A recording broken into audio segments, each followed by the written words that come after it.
दोस्तों, हम इंसानों से वफादार और दिल के अच्छे और मन के सच्चे तो कुत्ते होते हैं। अब ऐसा मैंने क्यों कहा, ये तो कहानी में आपको आगे पता चलेगा। तो कहानी की शुरुआत होती है मैक्स नाम की एक मिलिट्री डॉग से, जो अमेरिकन सोल्जर्स को अपने पीछे अफगानिस्तान के एक टेरर अड्डे पर ले जा रहा था। ना जाने क्यों वहाँ के लोगों ने सोल्जर्स को देखते ही उनके खिलाफ विरोध शुरू कर दिया। इधर मैक्स को ढूंढता हुआ अपने ऑनर काइल को एक छोटे से घर में ले आया। मैक्स ने कारपेट के नीचे बनी एक सुरंग खोज निकाली जिसमें गैर कानूनी असला बारूद छिपाए गए थे। अब जिससे ये तो प्रूफ हो गया था कि इस इलाके के लोग आतंकवादियों को हथियार सप्लाई करते हैं। अपनी शिफ्ट खत्म करके काइल बेस पर पहुंचा और अपने फादर रे, जो एक खुद भी रिटायर ऑफिसर थे, और माँ पैमला से वीडियो कॉल पर बात करने लगा। काइल के पेरेंट्स भी मैक्स से बहुत प्यार करते थे। हालांकि काइल के भाई जस्टिन को कुत्तों में जरा भी इंटरेस्ट नहीं था।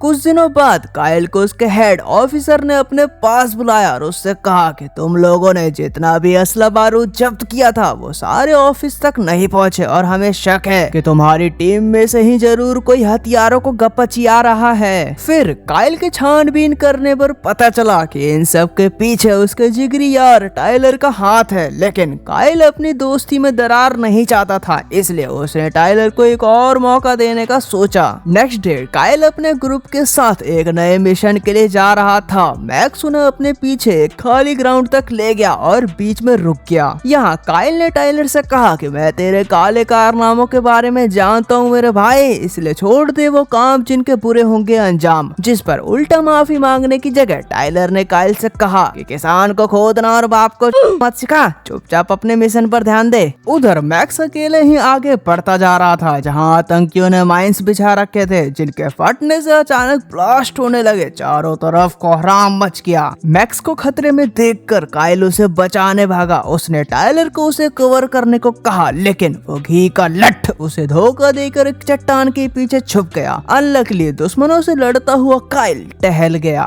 इसके बाद आर्मी के कुछ ऑफिसर्स काइल की फैमिली को उसकी मौत की खबर देने पहुंचे, जो सुनकर उनके पेरेंट्स और भाई जस्टिन के पैरों तले जमीन खिसक गई। फिर काइल को आखिरी सलामी देने पूरी फैमिली चर्च पहुंची। मैक्स को भी वहां लाया गया, जो काइल को खोकर बहुत दुखी था। वो चुपचाप उसके ताबूत के पास जाकर बैठ गया। अब फ्यूनरल पूरा हो जाने के बाद जब ऑफिसर्स मैक्स को वापस ले जाने लगे तो वो बौखला गया और दौड़कर जस्टिन के पास चला गया, क्योंकि उसे जस्टिन में काइल की ही झलक दिख रही थी। पर जस्टिन ने बाद में खुद आर्मी वालों के साथ जाकर उसे वैन में छोड़ दिया। अगले दिन जस्टिन अपने कमरे में बैठा काइल की तस्वीरें देख रहा था। तभी रे ने आकर उसे तसल्ली देने की कोशिश की, लेकिन जस्टिन गुस्से में ही अपने बाप को काइल की मौत का जिम्मेदार ठहराने लगा कि आपने ही उसे आर्मी ज्वाइन करने के लिए फोर्स किया था। उसी वक्त पैमला ने आकर उन्हें बताया कि मिलिट्री ने मैक्स को टपकाने का ऑर्डर दिए हैं। बिना टाइम खोटी किए वो तीनों मैक्स से मिलने उसके पास पहुंचे। उन्हें पता चला कि मैक्स पूरी तरह पगला गया है। काइल की मौत के बाद से वो सदमे में था और किसी के भी उसके पास जाने पर वो उस पर अटैक कर देता।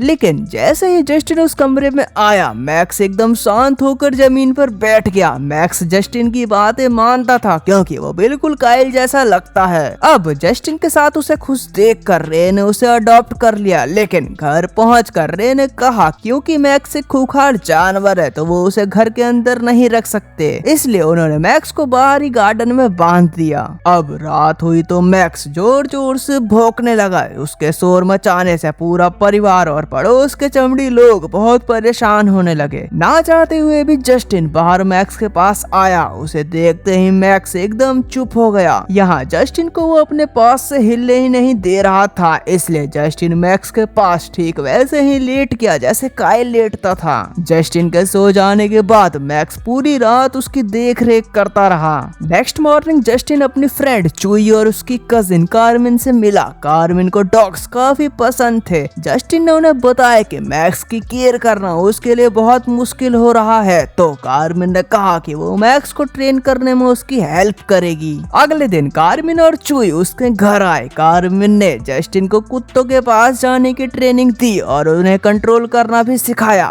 कुछ ही देर की प्रैक्टिस के बाद जस्टिन मैक्स को लेकर साथ साथ दौड़ने लगा। रात को जब सभी खाना खा रहे थे तो अचानक बाहर से मैक्स के जोर जोर से भौंक भौंकने की आवाजें आने लगी। तभी डोर की बेल बजी, टिंग टोंग टिंग टोंग। जस्टिन ने देखा कि दरवाजे पर टाइलर था। उसके पेरेंट्स टाइलर को देखकर बहुत खुश हुए। उन्होंने इतने दिनों तक टाइलर के मिस्टर इंडिया होने का रीजन पूछा तो टाइलर ने बताया कि एक मिशन के दौरान उसे काफी चोट आई थी, इसलिए वो थोड़ा आराम करने के लिए घर वापस आया है। बाद में वो टाइलर को मैक्स से मिलवाने ले गए तो मैक्स उसे देखकर जोर जोर से भौंकने लगा और गुस्से में मैक्स ने चैन तोड़ डाली और टाइलर पर अटैक कर दिया। बड़ी मुश्किल से जस्टिन और कार्मिन ने उसे शांत किया। रियलिटी तो ये थी कि मैक्स काइल की मौत का मंजर अभी तक भूला नहीं था और उसे पता था कि काइल की मौत का जिम्मेदार ये साला चमड़ी टाइलर है। उसके अंदर टाइलर के प्रति प्रतिशोध की ज्वाला धधक रही थी।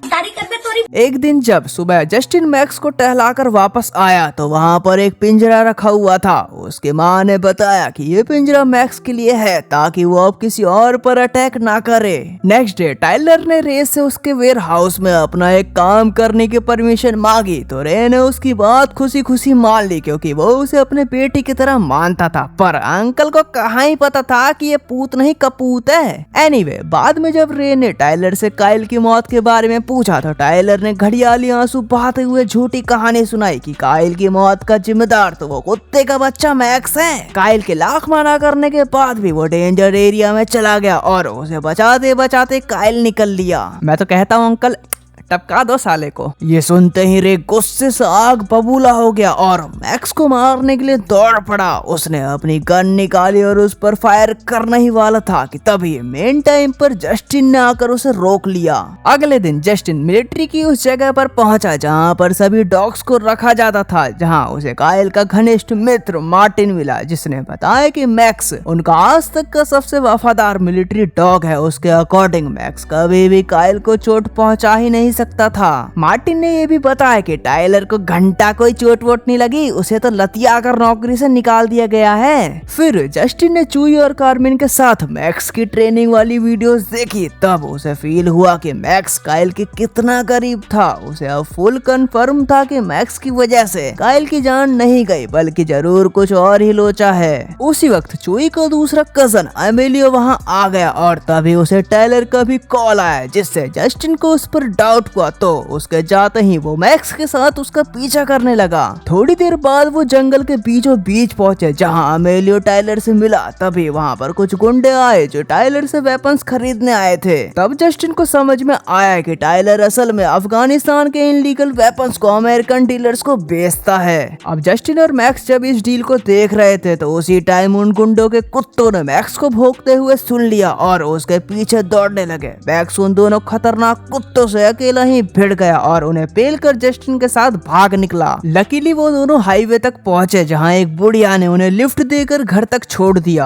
अब जब जस्टिन ने अंदर आकर देखा तो टाइलर और उसका पार्टनर स्टेन वहीं मौजूद थे। वो जस्टिन की केटीएम को जंगल में देखकर समझ गए थे कि वो उनके काले धंधों के बारे में जान चुका है। स्टेन ने अपने हाथ पर फेक इंजरी दिखाकर सारा इल्जाम मैक्स पर डाल दिया। उन्होंने जस्टिन के मॉम डैड से शिकायत की कि वो मिनट से पहले मैक्स को कहीं दूर छोड़ आए। इस बात पर जब जस्टिन ने आनाकानी की तो टाइलर उसे खोपचे में ले गया और उसके पूरी फैमिली को टपकाने की धमकी देने लगा। फिर अपनी फैमिली को प्रोटेक्ट करने के लिए जस्टिन ने मैक्स को डॉग शेल्टर वालों के हवाले कर दिया। इसके बाद जब टाइलर काम कर रहा था तो रे ने उससे पूछा कि मेरी बिना परमिशन के तुमने स्टोरेज यूनिट का इस्तेमाल क्यों किया। रियलिटी तो ये थी कि उस स्टोरेज यूनिट का यूज टाइलर इनलीगल वेपन्स रखने के लिए करता था, पर उसने रे से झूठ कह दिया कि वो जगह तो उसका दोस्त यूज करता है। यहाँ मैक्स डॉग शेल्टर में अनकंट्रोल हो रहा था तो वो सिक्योरिटी गार्ड पर अटैक करके और सबको टोपी पहना कर वहाँ से भाग जाता है। रात को रे जस्टिन से बात करने उसके रूम में आता है, लेकिन यहाँ तो जस्टिन की फटकर बरमांड हो रखी थी और रे के लाख पूछने पर भी वो उससे कुछ नहीं बोलता, जिससे रे समझ जाता है कि कुछ तो गड़बड़ है दया। इसके बाद रे अपने स्टोरेज यूनिट पर पहुंचा जहां उसने टाइलर और स्टेन को ट्रक में दुनाली रखता पकड़ लिया, लेकिन रे के कुछ बोलने से पहले ही अमेलिया ने उसकी कनपट्टी पर गन टिका दी। फिर उन्होंने रे के फोन से पैमला को मैसेज किया कि वो आज रात को अपने हंटिंग हाउस में ही रुकेगा, लेकिन पैमला के अकॉर्डिंग तो उनका कोई हंटिंग हाउस ही नहीं था। जस्टिन चूई और कार्मिन के साथ अपने फादर को ढूंढने निकल पड़ा। उन तीनों को स्टोर रूम का ताला टूटा मिला। मैक्स ने ताला सूंघा और उन्हें रे की तरफ ले जाने लगा। पूरी रात इधर उधर हांटने के बाद वो सभी एक जगह पर पहुंचे। उन्होंने टायलर को उसके गुंडों के साथ वेपन बेचता देखा। रे भी उन्हीं की कार में बैठा था। अब इनका प्लान ये था कि जस्टिन और चूई टायलर पर नजर रखेंगे और कार्मिन फटाफट पुलिस को बुलाने जाएंगे, लेकिन टायलर के कुत्ते जस्टिन को देख लेते हैं और उन पर अटैक करने के लिए दौड़ जाते हैं। पर इस बार भी हमारा मैक्स उन दोनों कुत्तों की भुस्सी भर देता है। यहाँ टायलर और अमेलिया जंगल में जस्टिन के पीछे भागते हैं। इधर रे भी मौका देखकर स्टेन को पेल कर वहाँ से भाग निकलता है। जल्द ही मैक्स और जस्टिन भी वहाँ पहुँच जाते हैं और दोनों बाप बेटों का दिल एक दूसरे को देखकर गदगद हो उठता है। पर मुसीबत अभी टली नहीं। उन्होंने प्लानिंग की कि दोनों अलग अलग रास्तों से जाकर टायलर को गुमराह करेंगे। दूसरी साइड स्टेन अपनी कार में बैठकर दोनों बाप बेटों को ढूंढने निकला। उसने रे को देखकर उसे कार से कुचलने की कोशिश की, लेकिन रे ने ही उस पर उल्टा गोली चला दी, जिससे कार ब्रिज से नीचे गिरकर ब्लास्ट हो गई और स्टेन टैं बोल गया। इधर टायलर ने जस्टिन को पकड़ लिया। वो उसे जान से मारना चाहता था, क्योंकि जस्टिन के कारण ही उसकी लाखों की डील गुड़ गोबर हो गई। उसी टाइम मैक्स ने जबरदस्त एंट्री मारते हुए टायलर पर तगड़ा वाला अटैक कर दिया, जिसके चलते टायलर ब्रिज से नीचे गिरकर टपक गया।